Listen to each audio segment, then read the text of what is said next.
All right, let's try this again. Do I have you now, Jim? All right. Can you hear me? Yes. We're just going to blame it on the computer. That's what we do when that happens. Well, Jim, why don't you tell the folks a little bit about yourself? But I first saw a news release that here not that long ago you took a trip to South America with the soybean growers. And boy, it sounded, I haven't had the opportunity to go to South America, but to be able to talk to a farm boy who's been there, I was going to jump at the opportunity.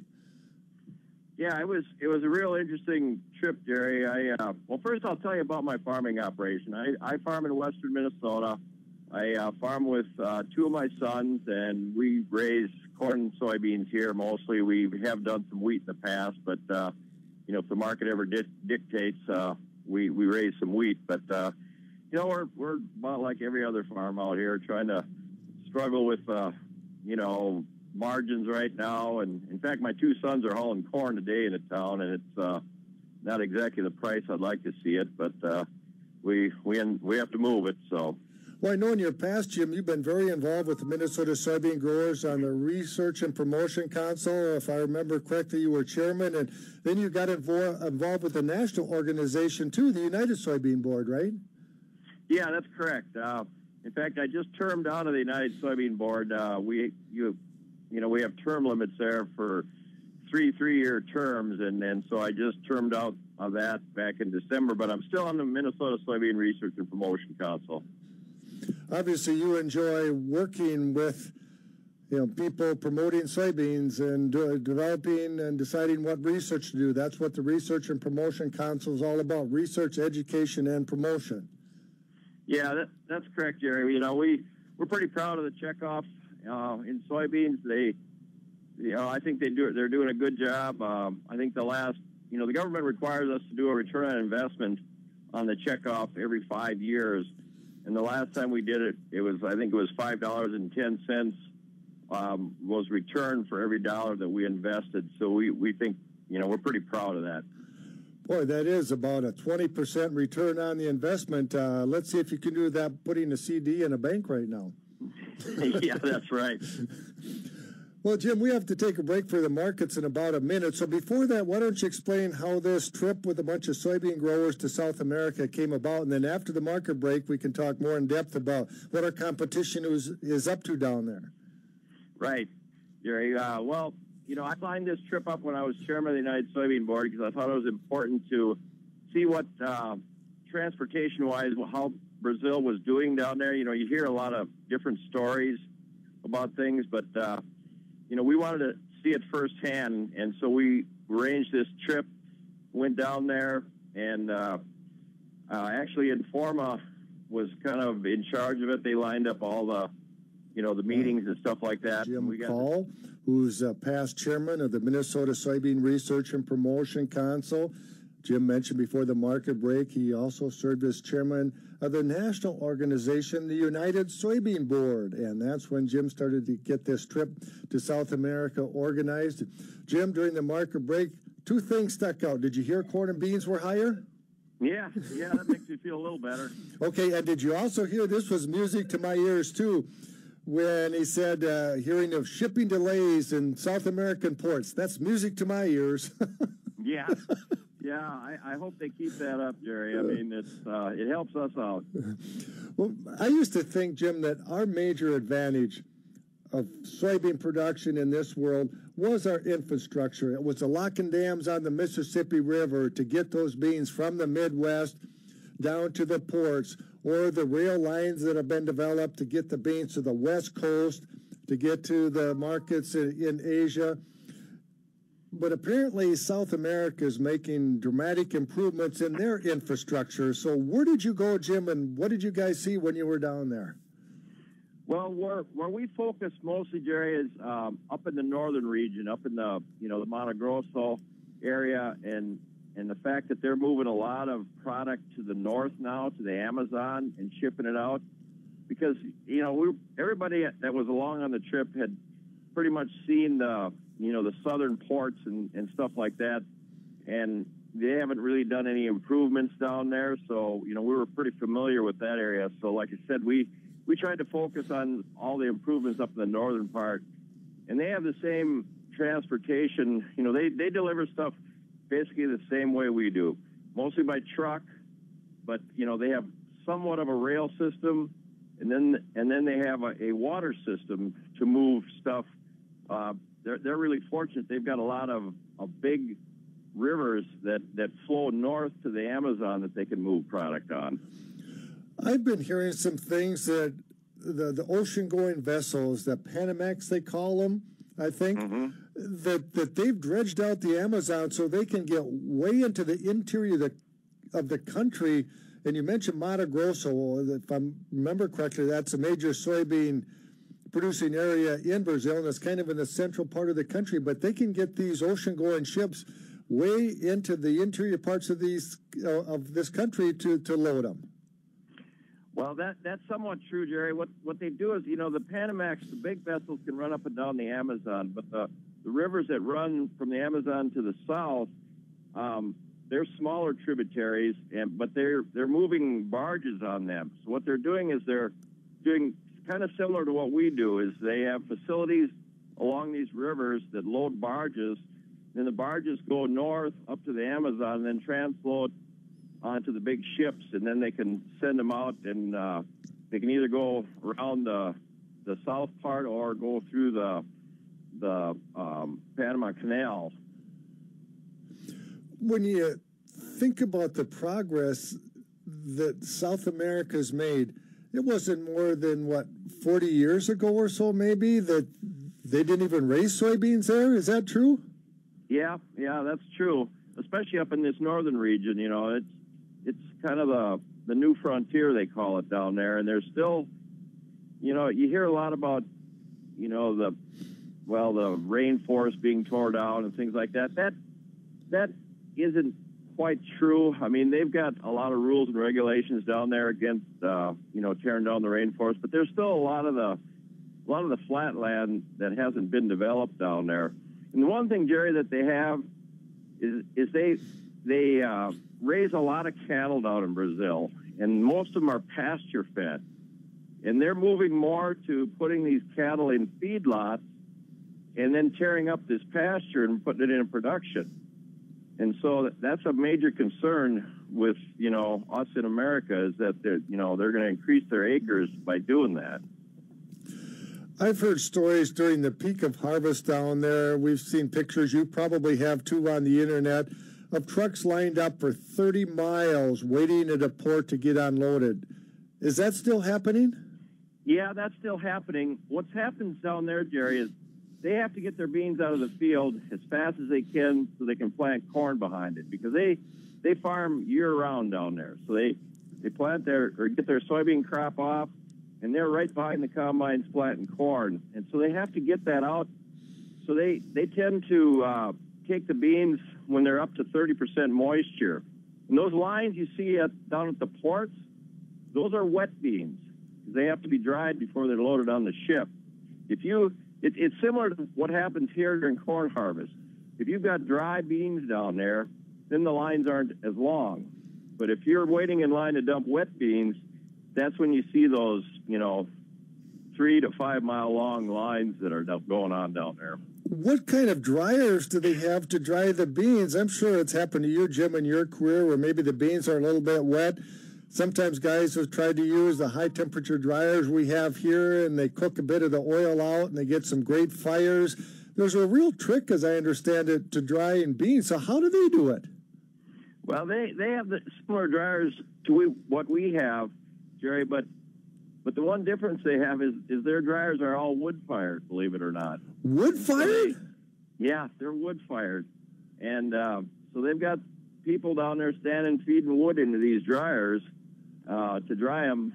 And, yeah, I don't think, you know, only one time in my farming career, Jerry, I had to dry beans. We had a real wet fall. I don't remember what year it was. It was about 8-10 years ago, and we ended up drying a lot of beans. And it's a very slow process because you can't put too much heat to it, or like you said, it's an oil seed, so it'll burn. And so, you gotta have some real concerns when you're drying soybeans. Normally, we aren't at all concerned about drying beans because we plant our beans, we harvest them before the corn, and normally they're nice and dry. We think maybe they're wet when they're 14 and a half or 15. Well, that tells me that we have a big advantage then when they're trying to harvest beans at 30% moisture and they have to go through the cost of drying them? Yeah, but there's a lot of other concerns about raising beans in South America. The fact that it never freezes down there, Jerry, they've got huge disease problems, whether it's above ground or below ground diseases. And the farmers that we talked to when we were down there, said they spray their beans between 8 and 10 times, and most of it's for pests. And so they've got a huge problem there with, obviously everybody knows every time you spray it costs money. So they've got a lot of input costs in spraying down there. So maybe there are some advantages of suffering through a day like last Saturday when it was about 15 below zero. Is that what you're saying, Jim? Well, that's exactly what I'm saying, Jerry. In fact, some of them farmers down there told us that we were fortunate that it froze up here. And I said, well, you guys are fortunate because you can raise 2 crops a year, and I can't do that. But, so there's advantages and disadvantages no matter where you're farming, I guess. When you look at their harvest, and what time of the year, were you down there during harvest or was it during the growing season? I mean, you get down to southern Minnesota where I farm, there's fields that are 320 acres. I know of a couple fields that are 640 acres, big, square, flat fields. But I've heard down in South America, it might be flat for miles, and all you see is miles of bean rows. Yeah, that's correct. When we were down there, Jerry, actually the bean harvest had just pretty much wrapped up. We did drive around a little and see a couple of combines finishing up some small fields. So we didn't get to see a lot of the harvest going on. But, yeah, they have, like you said, there's huge fields down there, big stretches of land. It looks really impressive, but, they have issues down there. And, that's what we're talking about here is transportation is their big issue. Because you deliver beans, and a lot of them are trucked right out of the field down to that port down in the south, to be the southeastern part of Brazil. And it'd be, excuse me, Jerry, it'd be like me delivering to New Orleans all my beans. That's how far it is. And I understand that they don't have the roads like we do here. Out in the country, even in the middle of nowhere, you've got that township road. If it's a little wet, you can cart it onto the road. But I understand there it's just kind of like dirt roads for miles and miles and miles they're trying to haul these beans on? Oh, yeah. Yeah, there's that one major highway that runs up to the north that most of the trucks deliver on. And we drove on it, for a ways, probably about 100 miles. And you can't believe the condition of that road, Jerry. Farmers in this country, I'm sure they've never driven on a road that bad. And these trucks run on there every day. And, you're talking holes that would almost swallow a car up. It's unreal how, and they're just used to it. That's just, every day for them. I'm having a hard time comprehending trying to haul beans on a road like that. We think it's tough when it's a gravel or township road, but we aren't far from a county blacktop, and then we usually aren't far from a state highway or an interstate where you can roll semis roll about 65 miles an hour. Oh, yeah. Yeah, no, there's none of that on those type of roads down there because most of that highway is still gravel. But parts of it are tar, but the tar parts are not like the tar we have here. Like I said, there's just lots of big holes, and the trucks, have to swerve around this continually. It's a major problem for them down there. And it has to even be worse when you think about the precipitation that they get. It is a rainforest, so they're dealing with a lot more rain than we do here in Minnesota, right? Right. Their weather conditions down there and their soil types, they got fairly light soils. It's mostly red soils down there. And so during the growing season, if they go more than 3 or 4 days without a rain, they start getting really nervous down there. And, it was hard for them to comprehend. I'd tell them, up here, if, we go for 3 weeks without a rain in the in that July, August time frame, we get a little nervous. But no, they're used to having pretty regular rains down there. I farm in south central Minnesota, and we've got that heavy, black, high organic matter soil. And I think like at the experiment station there at Waseca, their rule of thumb is in the 5-foot soil profile, we can store 11 inches of moisture. Yeah, well, it's not that way down there. They, if they get a 2-inch rain in the morning, they can be out in the field the next day real easily because their soils, don't hold like ours. We've got, where we live here, we've got a clay base, and so it'll hold moisture for a while. But no, that's not the case down there. I guess they don't need to worry about tile drainage like we do in southern Minnesota then, do they? No, they don't have a clue what tile is down there. How fertile are their soils? You mentioned it's like a reddish soil, very sandy, kind of? Yeah, it's a red soil, and in fact, that's one of the advantages that we have.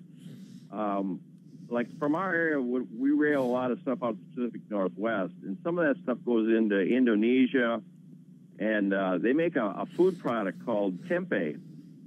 And they can't use Brazilian beans to make tempeh. Well, they can use them, but it turns the tempeh reddish in color because of their soil down there. Believe it or not, the red tint stays on the beans, so it taints the tempeh a little red, and the people won't buy it. So that's, like I said, that's one of the few advantages that we have. How do our beans compare, Jim, in quality compared to those in South America? They're crushed, you get the meal and the oil. So how does our protein percent compared to theirs? How does our oil yield compare to theirs? And I know you can vary a little bit depending on the growing season, but generally speaking. Well, generally, weather conditions affect crude protein. And so, some years, we have really good protein up in our area. Some years we don't. Brazil, it seems like it relates to how close you are to the equator. And, of course, Brazil, a lot of their growing region is close to the equator. So their crude protein levels tend to be higher than ours.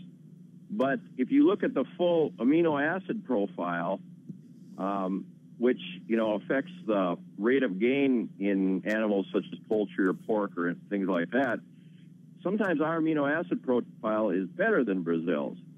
So, but the market still buys on crude protein. But a lot of the foreign buyers now are looking at amino acid profiles and requesting, they're buying more beans from the United States because they realize that their rate of gain is as good or better than buying from Brazil. How was the yield of the oil in a bushel of beans, ours compared to theirs? Pretty similar, or does theirs tend to be maybe a touch higher then? The oil seems to be about the same, I would say, because we never really talked a lot about oil because I think we were, apples to apples there. So they've got a fairly vibrant biodiesel industry down there, and they've got a huge ethanol industry down there, mostly based off of cane sugar. A lot of their cars run on 100% ethanol down there, but like I said, it comes from cane. So, how about the soybeans quality in terms of, moldy? Because I've seen these trucks and they don't have roll tarps on them, and if it's raining almost every day, these beans are just out in the rain. Well, if you've ever smelled beans that have had rain on them, it smells pretty nasty pretty quickly. So I'm wondering about that quality. Yeah, most of the trucks we've seen down there had tarps on them. They were throw tarps. They don't have the fancy roll tarps like we have. And they don't have like hopper trailers that we're used to here. They don't have self-unloading trailers. All the facilities that we visited that unloaded, they have big hoists that lift the truck up and to dump it out the back.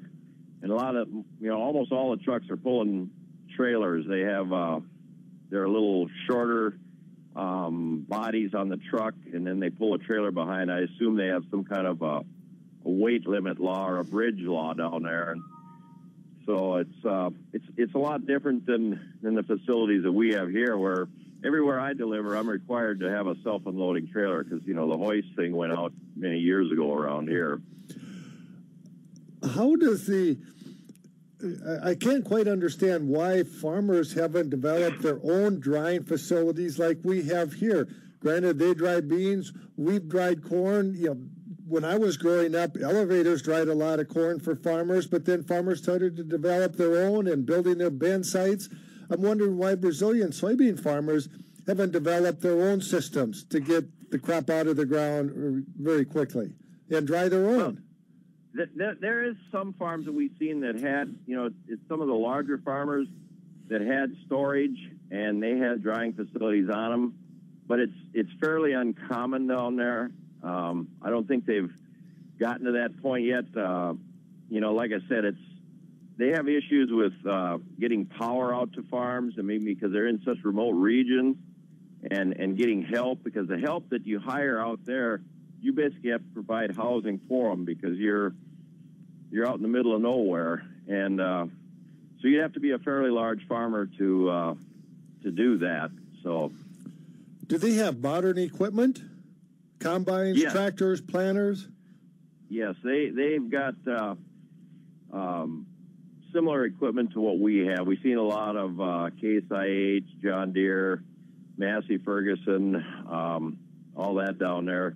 It's just that when you farm as big as some of them guys do, they've just got a lot of equipment. Do they have the support structure too? If my combine breaks down, I can get a hold of my dealer, and if I need a part, and it's fairly rare because I have an older combine, I'll have a part from somewhere in the country there by the next morning. Do they have that support structure too when they're in the middle of nowhere? Well, they're working on it, Jerry. It's just a lot more difficult. I mean, for them to get to a town that has, somewhat a kind of a dealer sometimes, you could be driving, 200-300 miles to get to a facility like that. And it sounds like, as far as repairs, we've got companies here that basically come out and fix your equipment if you want that. I don't think that's the case down there so much. I think you're kind of on your own, and you got to do your own fixing. Most of these big farmers, they've got full-time mechanics working for them all the time.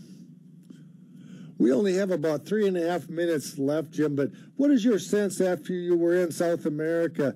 Can we still compete, or is it just a matter of time before they'll continue to get their infrastructure improved and they'll leave us in the dust? Well, it's going to be a while till they get to the level we're at, Jerry. The thing is, the water facilities that they're building, that's all being done by the private companies, big grain companies. They're the ones that are setting that up, so that's all happening. The public projects, whether it be highway or rail, they really struggle to get those projects done down there, to get funding for it. And you see a lot of public works projects down there, Jerry, that are half completed that they've quit on because there's so much corruption going on that when they get the project half done, the money's gone and they can't complete the project.